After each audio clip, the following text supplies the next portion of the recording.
Former Department of National Defense Secretary Norberto Gonzales said the government appears unprepared to respond to the ongoing tensions in the Middle East, as some overseas Filipino workers in Dubai are calling for immediate government assistance.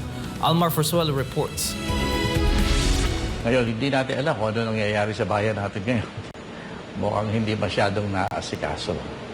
Kaya walang aksyon. This was the statement of former Defense Secretary and standard bearer of the Partido Demokratiko Socialista ng Pilipinas, Norberto Gonzales, regarding the response of the Bongbong Marcos Jr. administration to the escalating tensions in the Middle East. In an exclusive interview with SMNI News, Gonzales expressed disappointment with the current administration, saying it failed to issue early advisories to overseas Filipino workers regarding the brewing conflict.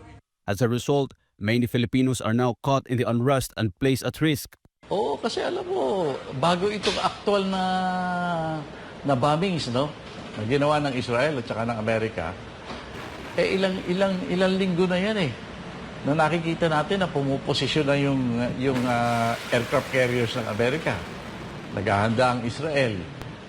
Alam ng buong mundo na may mangyayari dyan. Kaya dapat yan pinaghahandaan, lalo na tayo. Kasi ang dami nating mga kababayan sa mga lugar na yan eh. Dapat yan, preemptive tayo eh. Dapat nagsimula na tayo mag-prepare kaagad. Pero ewan ko lang, hindi natin nabasa sa mga news. Kaya pati sa mga social media, hindi natin nakita na naghahanda ang gobyerno natin. Meanwhile, OFWs have expressed concern. So ngayon, wala akong naririnig na tulong sa government. Wala akong balita eh. Medyo nakakatakot ngayon kasi pati ngayong umaga kasi may narinig kami mga sumasabog ngayon dito.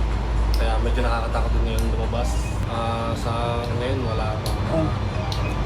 Gonzales also emphasized that government expenses increase whenever it responds late to problems instead of acting early.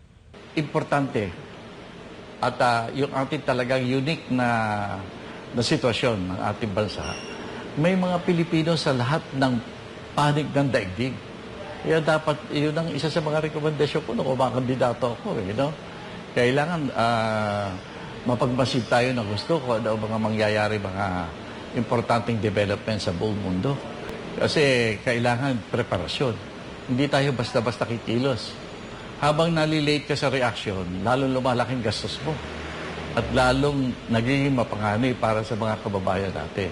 OFWs are appealing to the government for preparedness measures. Siguro, ang mensahe ko lang kung abot talaga sa yung parang matinding kaguluhan, siguro yung mga shelter ng mga Pilipino, yung mga pagkain, or para ready. At yung mga for in case of emergency, yung mga talagang mga sheltered. Sa ngayon, sa masasabi ko ngayon, sana meron na tayo na, kunyari, nakaabang na tulong galing sa Pilipinas. Sa halimbawa, kung meron ng sakuna dito sa Dubai, sana meron tayo na nakaabang na shelter para sa ating mga kabayan, mga abang na tulong, na pagkain, ganyan.